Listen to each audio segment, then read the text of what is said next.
Welcome to the 100 Crore Leader series from Elevate with Bharati Raja Thangapalam. Fantastic.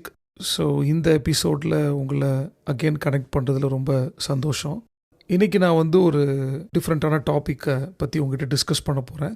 அது டிஃப்ரெண்ட்டாக இல்லையா அப்படிங்கிறத நீங்கள் தான் கேட்டுட்டு சொல்லணும். ரீசெண்டாக வந்து எனக்கு ஒரு ஆப்பர்ச்சுனிட்டி கிடச்சிது. I was meeting a millionaire. அவர் ஆல்ரெடி வந்து more than 45 crore turn over பண்ணியிருக்காரு. அண்ட் அவர் வந்து அந்த பிஸ்னஸை வந்து ஸ்க்ராட்சிலேருந்து பில்ட் பண்ணியிருக்காருன்னு சொல்லலாம். அவர் வந்து அவரோட ஃபேமிலி பிஸ்னஸ் எடுத்துகிட்டு வரல. அவரே அவரோட இந்த he started when he was 25 years of age and இப்போ அவர் அப்ராக்சிமேட்டாக அபவுட் ஒரு 50+ இருப்பார். and he was able to build a 45 crore company. And அவர் கரண்ட்டாக என்ன பிஸ்னஸ் பண்ணிட்டு இருக்கிறாருன்னா, I was into distributor business. அப்படின்னா நிறைய ப்ராடக்ட்ஸ், ஹோம் அப்ளையன்ஸ் ப்ராடக்ட்ஸ் இது எல்லாத்தையுமே அவர் வந்து டிஸ்ட்ரிபியூட் பண்ணிட்டு இருக்கிறாரு. ஸோ உங்களுக்கு தெரியும் இந்த பிஸ்னஸ் வந்து எவ்வளோ ஹெக்டிக்கான பிஸ்னஸ். அண்ட் மோர் ஓவர் இது வந்து kind of trading business as well. இவர் சில ப்ராடக்ட் வந்து அவராக ஓனாகவே மேனுஃபேக்சரும் பண்ணி சேல் பண்ணுறாரு.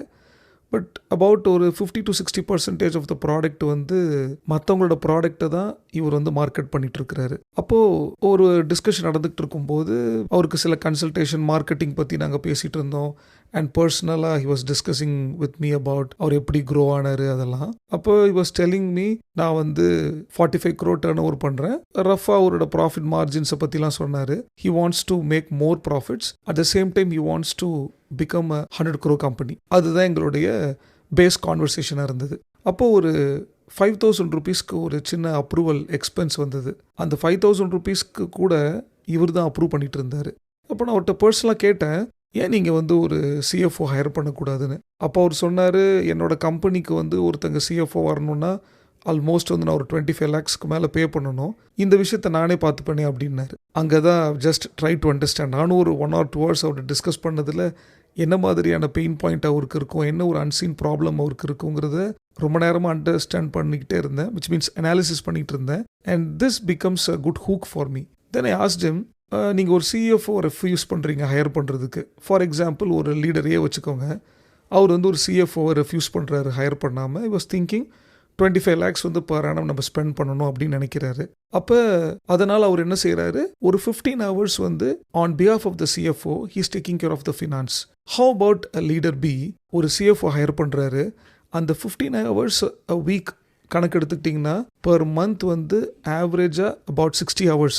ஸோ 60 hours வந்து per month அவர் ஸ்பெண்ட் பண்ணுறாரு. அது மூலிமா நெக்ஸ்ட் 90 daysல 3 to 4 crore of business generate பண்ணுறாரு. ஸோ விச் இஸ் இன்டெலிஜென்ஸ் அப்படின்னு எங்கள் கான்வர்சேஷனை ஸ்டார்ட் பண்ணோம். He was a bit convinced, but still அவருக்கு நிறைய கொஸ்டின் இருந்தது.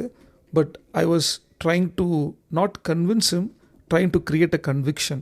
What is the reason behind hiring a CFO? இது வந்து ஒரு சின்ன தாட் ப்ராசஸ் தான்.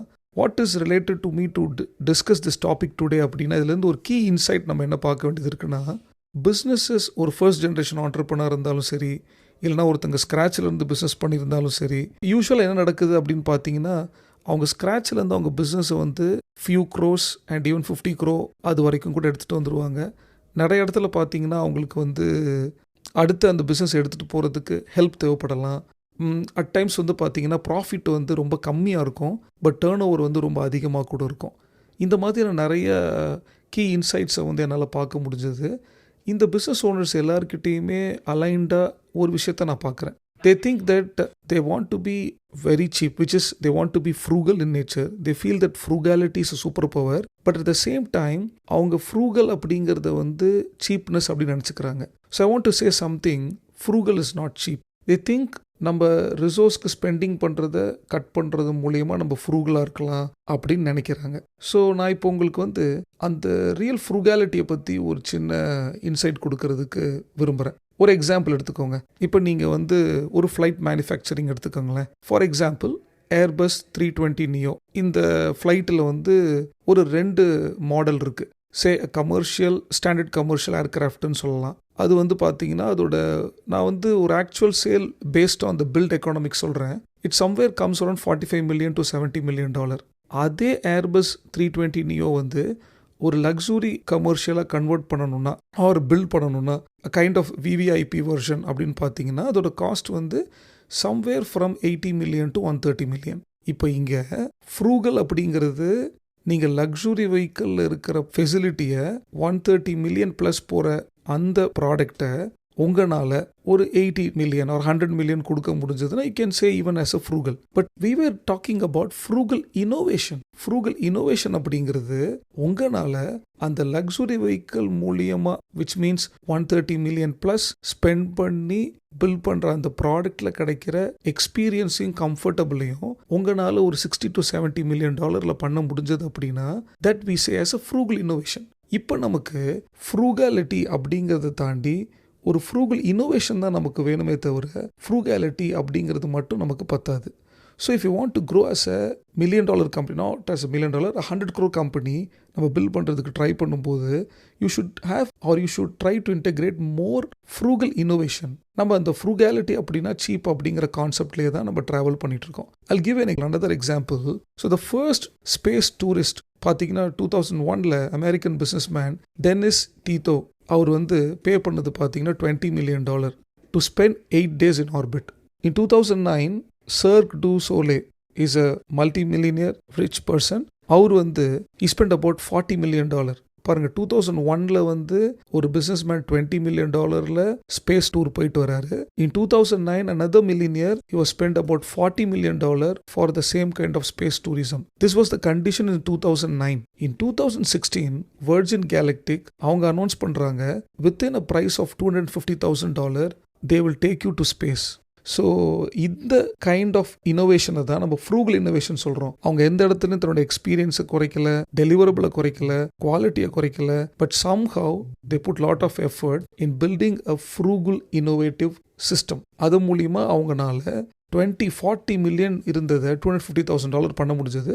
But current 2026 price by Virgin Galactic பார்த்தீங்கன்னா it cost around $750,000. But flight டியூரேஷனையும் 2.5 ஹவர்ஸ்லேருந்து 90 மினிட்ஸ்க்கு குறைச்சிட்டாங்க. But that doesn't matters. But 20 million எங்கே இருக்குது, 40 மில்லியன் எங்கே இருக்குது, 750K எங்கே இருக்குது? There is a big difference, you know. So இந்த ப்ரைஸில் உங்களுக்கு அந்த சேம் எக்ஸ்பீரியன்ஸை கொடுக்க முடியுதா? That is how you need to start thinking. ஒரு பொருள் $1 கோடி இருக்குது, அது நீங்கள் 10 லட்ச ரூபாவில் கொடுக்கறது மட்டும் ஃப்ரூகல் கிடையாது. உங்களால் 10 லட்சத்தில் அந்த 1 கோடியை தாண்டி உங்களால் வேறு ஏதாவது எக்ஸ்பீரியன்ஸ் கொடுக்க முடியுதான்னு பார்க்கறதுக்கு ட்ரை பண்ணுறீங்க. You're just trying. கொஞ்சம் கொஞ்சமாக தான் ஃப்ரூகல் இன்னோவேஷன் க்ரோ ஆகும். ஒரே நாளில் பில்ட் பண்ண முடியாது. இந்த எக்ஸாம்பிள் எதுக்கு நான் உங்ககிட்ட சொன்னேன்னா, இதை நீங்கள் மனசில் வச்சுக்கோங்க. அப்போ ரியல் ஃப்ரூகல் இன்னோவேஷன் என்னன்னு பாருங்கள். உங்கள் பிஸ்னஸில் எக்ஸ்போனென்ஷியல் க்ரோத் உங்களுக்கு வேணும் அப்படின்னா நிச்சயமாக உங்களோட ஒவ்வொரு கீ டிபார்ட்மெண்ட்டுக்கும் செகண்ட் லெவல் லீடருங்கிறவங்க ரொம்ப ரொம்ப அவசியம். You need to have chief marketing officer, chief financial officer, chief human resource officer. இந்த மாதிரி உங்கள் பிஸ்னஸ் ஓட இன்ஜின் டிபெண்ட் பண்ணி நீங்கள் அதுக்கான லீடர்ஸை, செகண்ட் லெவல் லீடர்ஸை நீங்கள் உருவாக்கியே தீரணும். அதுக்கு நீங்கள் ஸ்பெண்ட் பண்ணால் மட்டும்தான் உங்களோட டைமை நீங்கள் பிஸ்னஸ்க்கு அதிகம் கொடுக்க முடியும். So it's all about investing your money to save time. அதுதான் எக்ஸ்போனென்ஷியல் க்ரோத்துக்கு உங்கள் பிஸ்னஸ் எடுத்துகிட்டு போகும். ஸோ இந்த எபிசோடில் நான் உங்களுக்கு என்ன சொல்ல விரும்புகிறேன் அப்படின்னா, ஒரு ஸ்டேஜுக்கு அப்புறம் ஆரம்பத்தில் பிஸ்னஸ் இருக்கும்போது நீங்களே எல்லா அப்ரூவல் சிஸ்டமும் பண்ணலாம், நல்ல குட்டி குட்டி ப்ராசஸ்க்கு நீங்கள் ஃபோக்கஸ் பண்ணலாம். But if you want to take your business to an auto mode ஒன்றும் கிடையாது. But on the other side, which is like you have right people to work for you. So it is a kind of delegation. But நம்ம நிறைய இடத்துல பார்த்துருப்போம், உங்கள் பிஸ்னஸில் மேஜராக நீங்கள் டெலிகேட் பண்ணுங்கன்னு சொல்லுவாங்க. But just like that you can't delegate. அப்போ அந்த டெலிகேட் உங்களுக்கு ஒரு சாட்டிஸ்ஃபேக்டரி அமையணும்னா you have to think of building a frugal innovation. Frugal innovation அப்படிங்கிறது ப்ராடக்ட் மேனுஃபேக்சரிங்கில் மட்டும் கிடையாது. Even it comes in the way of building a process, building a system. So அந்த ப்ராசஸும் அந்த சிஸ்டமும் ஃப்ரூகல் இன்னோவேஷனை ஃபோக்கஸ் பண்ணி இருக்கணுமே தவிர ஃப்ரூகாலிட்டியை ஃபோக்கஸ் பண்ணி இருக்கக்கூடாது. ட்ரஸ்ட் இந்த கீ இன்சைட் உங்களோட 100 crore கம்பெனி பில்ட் பண்ணுற ட்ரீமுக்கு கண்டிப்பாக உதவும் நான் நம்புகிறேன். வேறு ஏதாவது ஃபீட்பேக்ஸ் இருந்தாலும் கண்டிப்பாக போடுங்க. Stay tuned for more interesting insights like this. Thank you so much for listening to the 100 Crore Leader series from Elevate with Bharati Raja Thangapalam.